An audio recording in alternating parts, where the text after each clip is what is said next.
Hi everyone, welcome to Miss Adams Teaches Punctuation.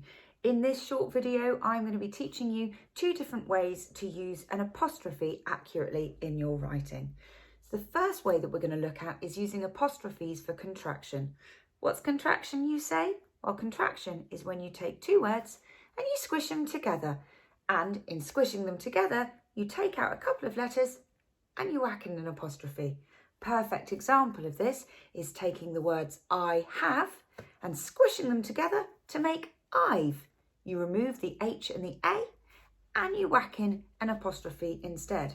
Cannot is another example, moves to can't, or it is moves to it's. The other apostrophe method that I'm going to talk to you about today is when you use an apostrophe to demonstrate possession, i.e. that something or someone owns another thing.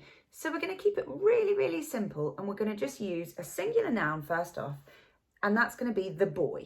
Okay, now we're going to indicate that the boy owns a bike, and we're going to be talking about that bike. So we're going to say the boy's bike.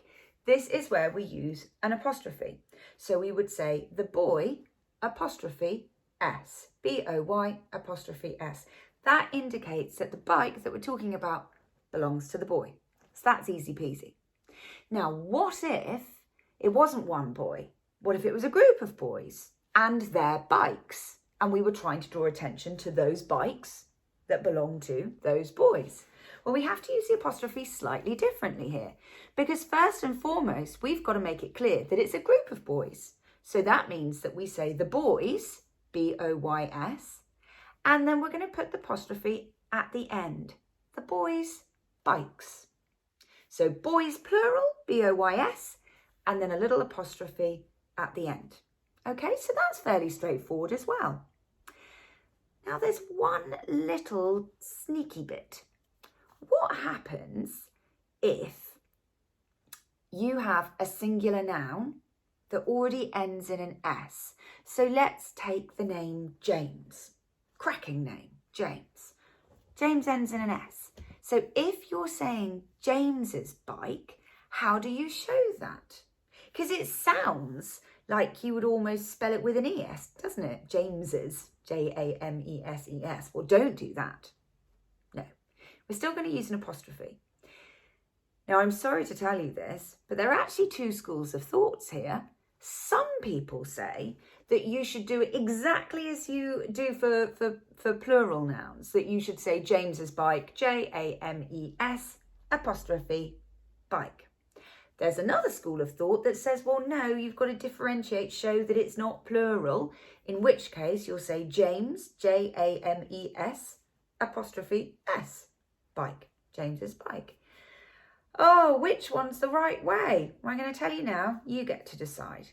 But in your writing, just keep it consistent. So if you decide that you're going to always just put, the apostrophe at the end of a singular noun that ends in S, just do it all the way through. Likewise, if you decide that you're going to go S apostrophe S, keep it simple, keep it consistent the whole way through. Sorry that there's not a hard and fast rule there, but it simply is one of those annoying things about the English language. I wish that was the only confusing thing that I had to tell you about apostrophes, but I do have one other thing. So I've told you that we use apostrophes for possession, except with pronouns. Sorry. So one of the most frequent errors that we see with apostrophes is with the pronoun it's. So when it's a contraction, like I talked about before, it is being smushed together, that's when you use an apostrophe. You take out the I, you put in an S, IT apostrophe S. That means it is, but squished together. For some reason, the lords of punctuation decided that they wouldn't do that for possession. So if, for example, you were talking about a cat and the cat's milk bowl, and you'd said the cat a few times over and you wanted to change it to it, you'd say its milk bowl with no apostrophe. Why? Because the English language is baffling and annoying, and it keeps us on our toes. But that's just a rule that you're unfortunately going to have to learn and try and remember. I hope that was helpful and not too baffling. Please do subscribe to my channel so that you can see all of the other spelling, punctuation and grammar videos coming your way, not to mention all of the videos on different aspects of your literature and language course. Thank you so much for watching.